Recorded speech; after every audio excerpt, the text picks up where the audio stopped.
வணக்கம் நண்பா. பனைமரத்துக்கு மேலே ஏறுறதுக்கும், நமக்கு பயணியை வந்து கீழே இறக்குறதுக்கும் நமக்கு வந்து ரொம்ப யூஸ்ஃபுல்லா இருக்கிறது அருவாப்பட்டி தான். இந்த அருவாப்பட்டிக்குள்ள எல்லா திங்ஸுமே உள்ள போட்டுட்டு நம்ம பாட்டுக்கு 2 கையை ஃப்ரீயா விட்டு பனைமரத்துல ஏறுவோம். இந்த அருவாப்பட்டியை பத்தி இன்னைக்கு டீட்டெயிலா பார்க்கலாம். உள்ள என்ன திங்ஸ்லாம் இருக்கு, எப்படி வந்து இதை மாற்றுறது எல்லாத்தையும் பார்ப்போம் வாங்க.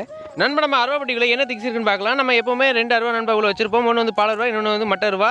இந்த ரெண்டுமே வந்து எடுக்கும்போதும் வைக்கும்போதும் வந்து உரசக்கூடாது, எந்த டச்சும் ஆகக்கூடாதுன்னு 2 தென்னம்பழம் வந்து வச்சிருப்போம். அது இருக்குல்லையா, அந்த 2 தென்னம்பழையை வந்து உடலை போட்டுட்டு ஒவ்வொரு அருவாய் நம்ம ஒரு செக்ஷனில் போட்டிங்கன்னா எப்போ நீங்கள் உருவநிலையிலும் ஒரு வந்து ஜாயிண்ட் ஆகாமல் வெளியே வரும். இன்னொன்று வந்து சுண்ணாம்பு டப்பா. இது வந்து இதில் இருந்தால் நம்ம வந்து சுண்ணாம்பு எடுத்து நம்ம வந்து பனை மரத்தில் கலசத்தில் வந்து ராவோம். இப்போ நான் வந்து ஜூம் பண்ணி காட்டுறேன் நண்பா. இப்போ நம்ம வந்து மாட்டுறதையும் பார்த்துடலாம். மாட்டுறது வந்து இடுப்பில் வந்து மாட்டுறது எப்படின்னா, நம்ம பெல்ட் மாட்டுவோம் இல்லையா, அதே மாதிரி நண்பா இதில் வந்து செட்டிங் வந்து கொடுத்துருக்கோம். அந்த செட்டிங்கை நண்பா நம்ம வந்து மாட்டி விட்டுட்டோம்னா எவ்வளோ வெயிட் கொடுத்தாலும் அந்த அருவாப்பட்டி வந்து அத்து போகாது. எல்லாமே நார், பனைமரத்தில் உள்ள நார், அதனால் நல்லா ஸ்ட்ராங்காக இருக்கும். இப்போ நம்ம இடுப்பில் மாட்டி பார்க்கலாம். நம்ம பழைய காலத்தில் நம்ம பெல்ட் மாட்டுவோம், அந்த ஸ்டைல் தான். நம்ம மாட்டிட்டு குடுவை போட்டிங்கன்னா எந்த பிரச்சனையும் இல்லை.